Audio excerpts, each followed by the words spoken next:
Later in the week, S&P Global Ratings released a report that stated that the economy will rebound sharply in 2021-22. Many, especially in the government, has suggested that recovery has already started.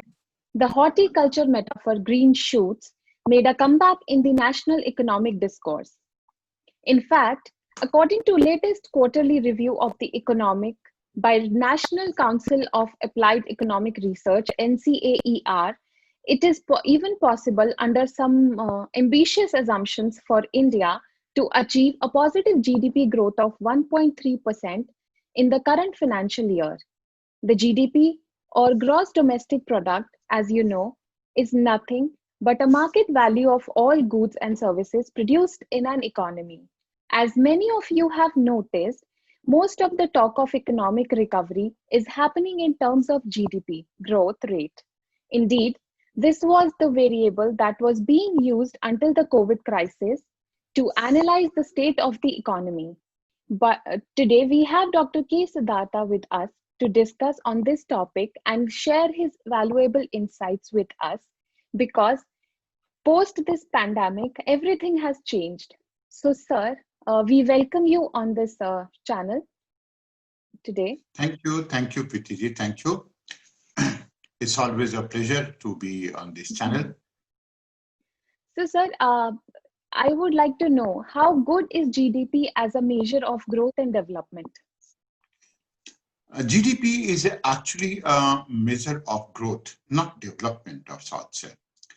See, economic growth is a steady process by which the productive capacity of the economy is increased over time to bring about rising levels of national income. It talks about money, only one component. It is a unidimensional phenomena, which includes very high rates of growth of per capita output and population growth rate measured in terms of total factor productivity, and of course, to an extent, a structural transformation of the economy and international spread of growth. But GDP, economic growth, is a unidimensional phenomenon. That means it includes only one component of the economy, that is money, money, and money. Development is much more than growth.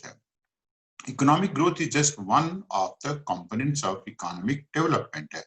This is because development is not purely an economic phenomena.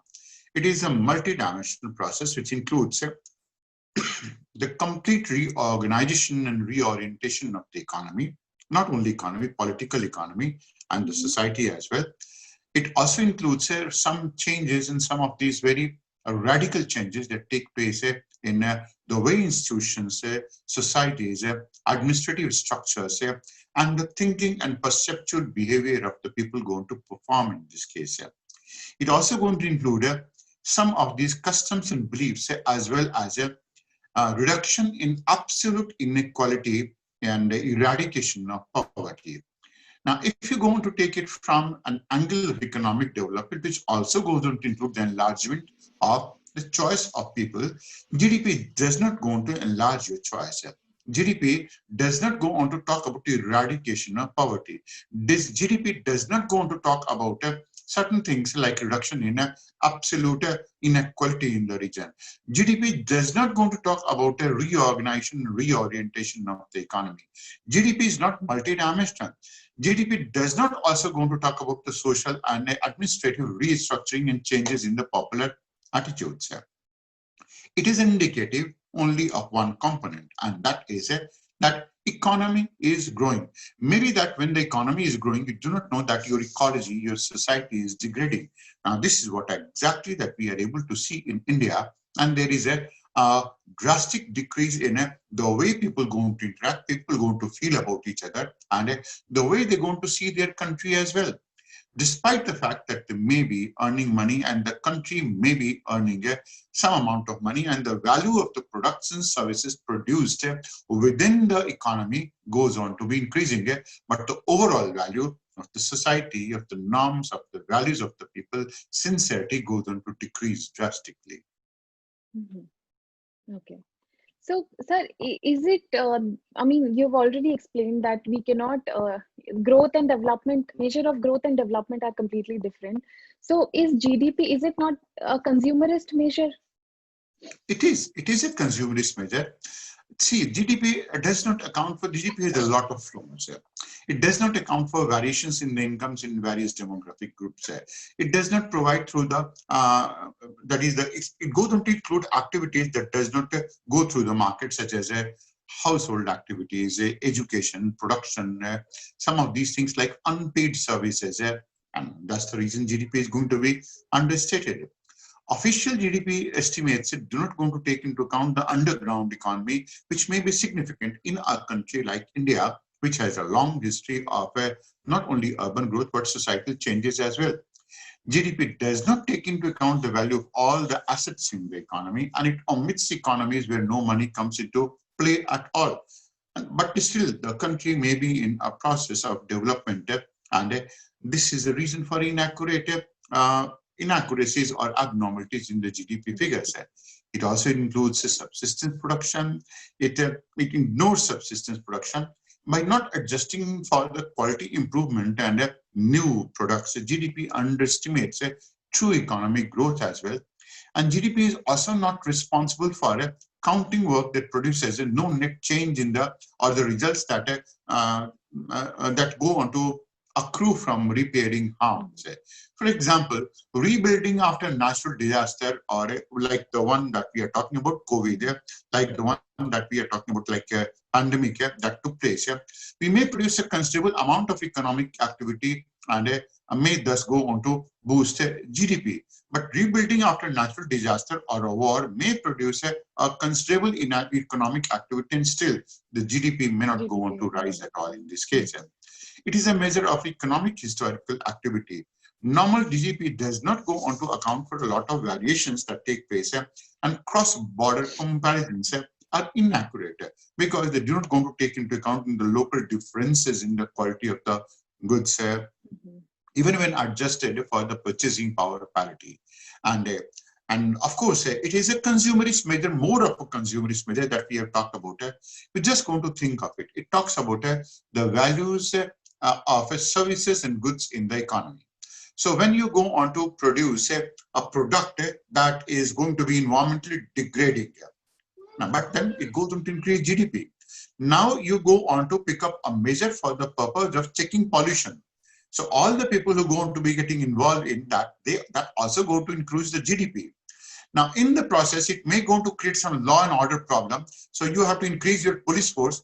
That also goes on to increase GDP.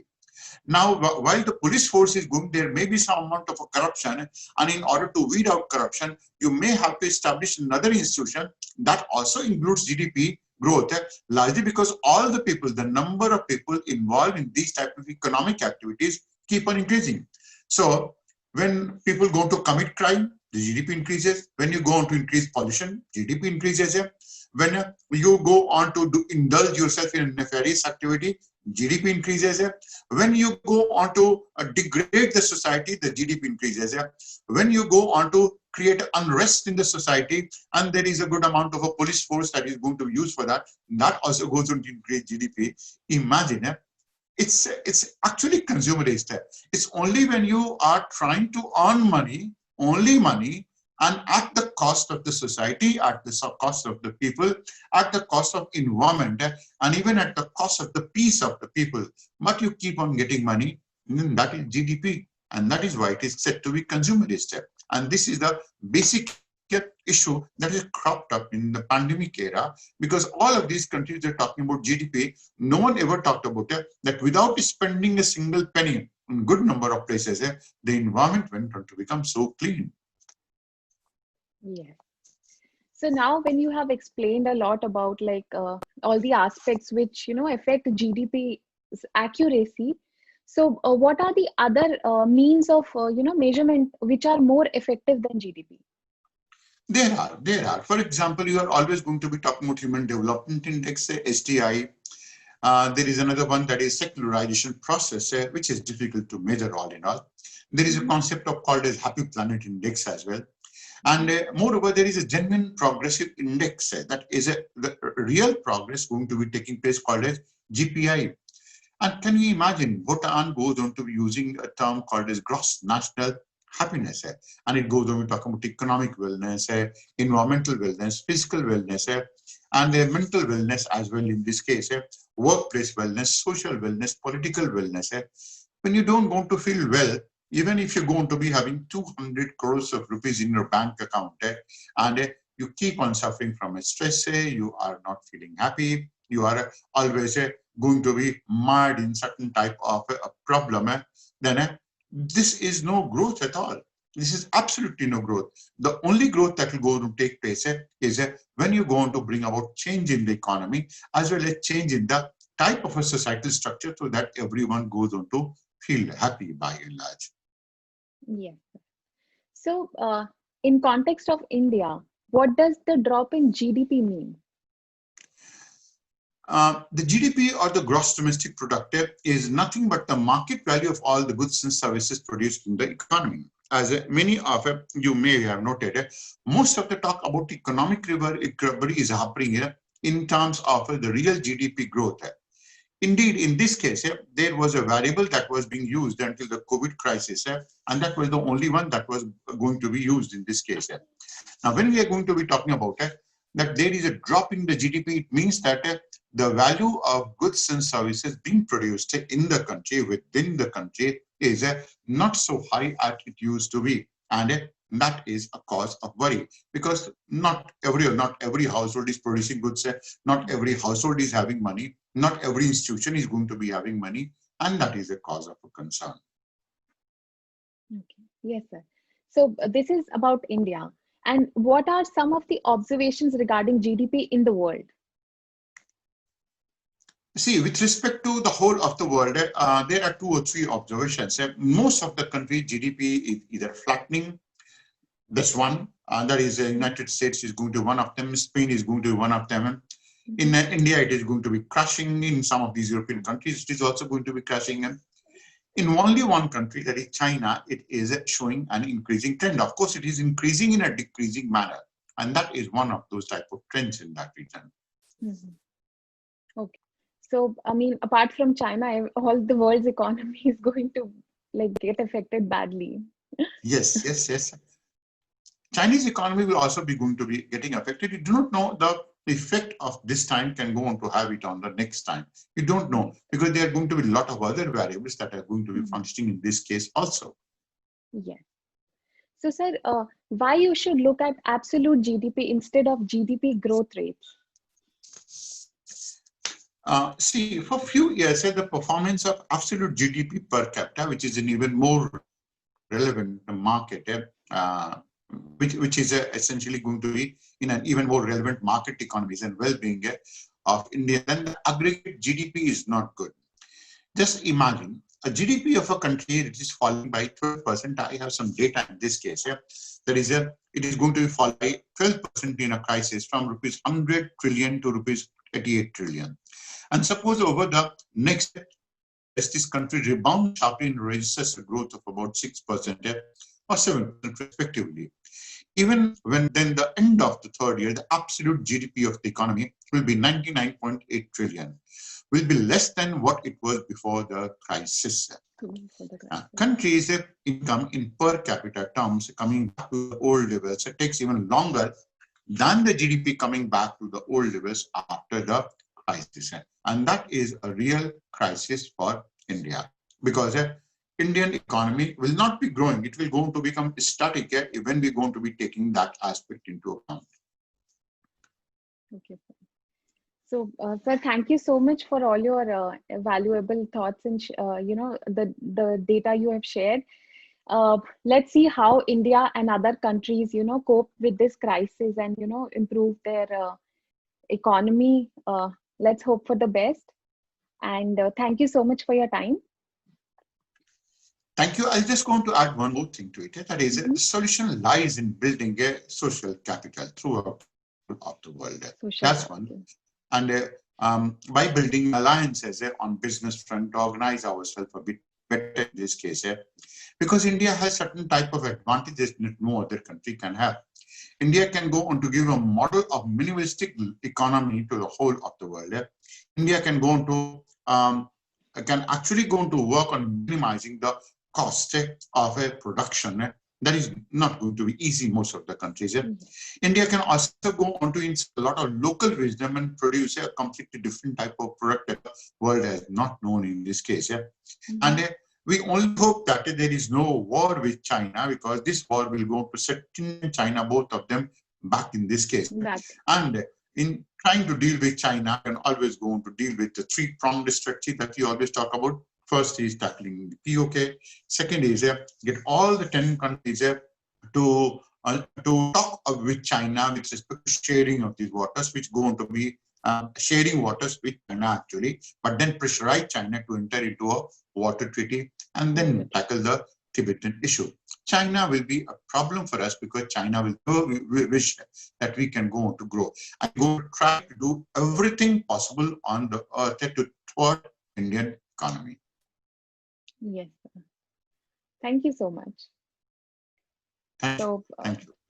Yes, you have rightly said that we have to solve these three issues, and then apart, these are very important issues as of now because of this whole India and China scenario. So let's see how India copes up. And thank you so much. More videos like this, please like, share, and subscribe our channel, and also hit the bell button so that you can get the notifications for our upcoming videos. Thanks for watching.